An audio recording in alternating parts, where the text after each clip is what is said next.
started working in Bangladesh IT sector since its inception.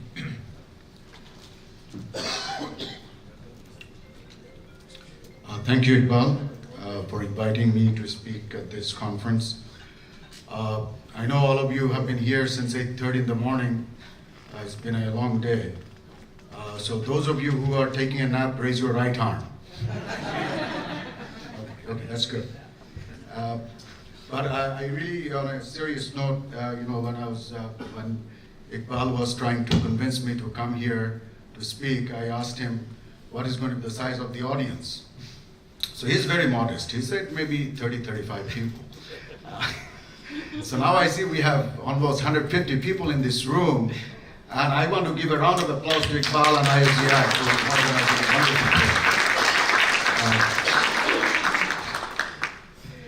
program. And of course, it is always intimidating to talk to such a erudite group of people. But I'm comforted by the fact that I have many friends and family who have flown from Bangladesh to be with me here. My sister-in-law, Tania, my nephew and niece, and of course my cousin who I'm staying with, Rahman, who is a Harvard Business School alumni. And of course, all of my friends from industry and the government from Bangladesh, and friends that I haven't seen in many years. This is the first time I'm coming to the East Coast in 10 years, so it's a long time. And I'm very happy to be here, happy to be speaking to you all.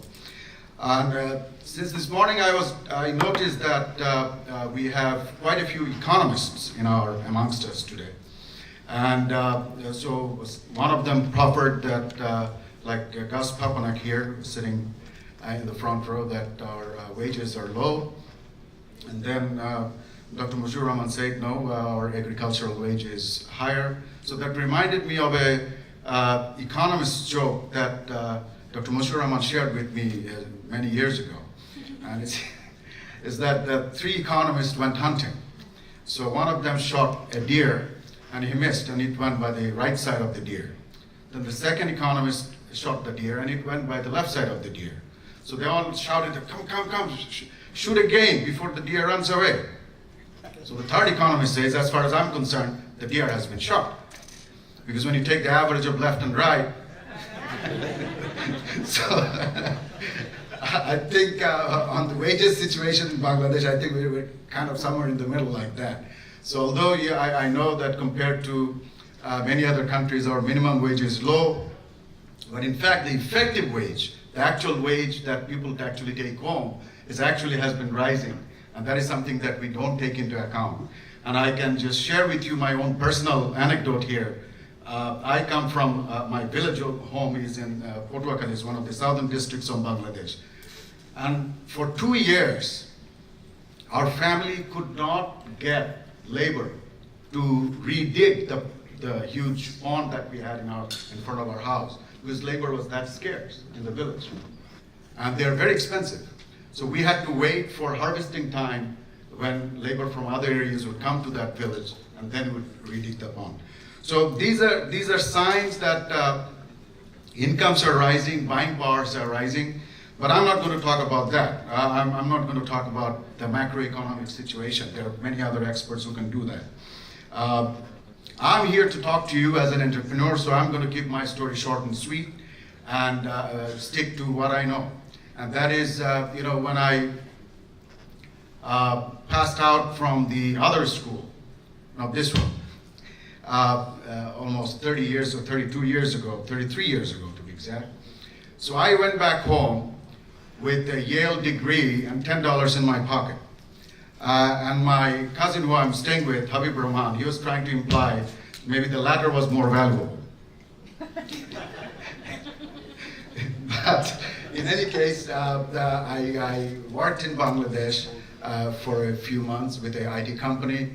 And then I ventured out on my own in 1986, and I have been an entrepreneur since.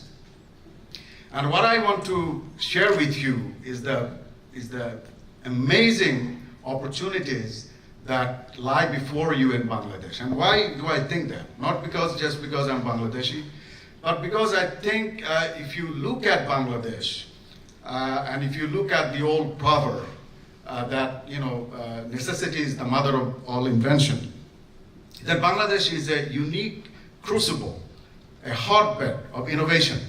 That's going to happen. That's happening right now, and that's going to keep on happening in the next 2 decades. I strongly believe in that, and that's why I think Bangladesh is a very exciting place to be right now.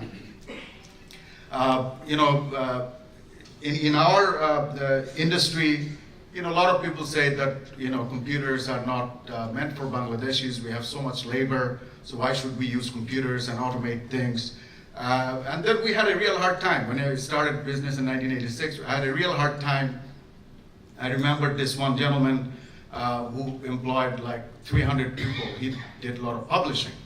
So when we tried to sell to him Macintoshes and in desktop publishing, which would reduce his employment to only like 30 people, he said, I can't fire 270 people. They're like family. Then I told him that, look, if you take desktop publishing, your example will spread to others, and then you will create not 300, maybe 30,000 desktop publishing jobs in the country. And that's exactly what happened in Bangladesh. So Bangladesh is one of the earliest adopters of desktop publishing when it was not so prevalent, even in India and other countries of South Asia. Similarly, when I, because of my business, I travel back and forth between the US and other countries quite often. And I remember in the early 90s, or mid 90s, after our dear friend Iqbal Quadir and his collaborators, introduced GSM cell phones in Bangladesh. And it was becoming very popular, and it was quite cheap. It was not that expensive anymore in Bangladesh. So a lot of people used cell phones, and it was very common for business people in Bangladesh to have their cell phones on their visiting cards. Not so in the US. I remember my friends in California, they would only give out their cell phones to maybe their children, their wife, and it was like a hard-kept secret, So cell phones were not that common here. Still those, what did you call them? Those huh? Pagers, see, exactly. Pagers were still the rage. I said, you guys are 10 years behind us. You may be the United States, but in terms of technology adoption, we are ahead of you in the curve. So, and that's exactly what I'm talking about. That we, there's this old joke, the 3 archaeologists got together. One was American, another was Russian, and the third was Bangladeshi. Bear with me, this is a good one. So the Americans said, in our country we dug and dug, and we found copper wire 10 feet below the ground. So the archaeologist says, so what does that mean? We say, well, we have been using electricity for 200 years in my country. So, wow, that's great. So the Russians said, we dug and dug and dug, and we found copper wire 100 feet below the ground. So, okay, so what does that mean? Well, we have been using electricity for 500 years. So electricity hasn't been invented for 500 years. Well, you guys don't know. So then the Bangladeshi archaeologist said that, we kept on digging. We went down to 1,000 feet, we still couldn't find copper wire. So, well, what does that mean? So we have been using wireless for 1,000 years. So you see, Bangladesh actually is leapfrogging on the technology cycle. And Iqbal Qadir's example is a beautiful example. We never could get enough landlines out to our people. So we went to cell phones. Now, 80% of the people have cell phones, 100% coverage. In fact, better geographic coverage than in the United States, actually. So, and the next wave of things that are going to happen, even people who are illiterate, or let's say limited literacy, even they are buying cell phones and smartphones. So that is becoming, okay, I've got 1 more minute, so I'll just quickly wrap up. But the story that I want to finish with is that Bangladesh is at the cusp of greatness. And you will see many innovations coming out of Bangladesh in the next few years. To give you an example, in my own space, what I'm doing is we are taking existing technologies from all around the world for B2B marketplace, for e-payments, and doing adaptations, local adaptations, and local, back-end integration with banking systems, which are unique to our situation in a way because our regulations are very tight. when it comes to online payments and e-commerce. So what I'm saying is, this is not a unique thing for Bangladesh. You go to any country in Asia or Africa, regulations often stifle innovation. But we have found a way, through technology, to overcome those regulatory bottlenecks. So these are things that are happening right now, and that are going to keep on happening in Bangladesh. And that's why I think, this year you're having 150 people. Maybe in 5 years, we'll have 1,500 people in a conference on Bangladesh. So thank you all very much. I'll be happy to respond to your questions later on. Thank you. Thank you very much.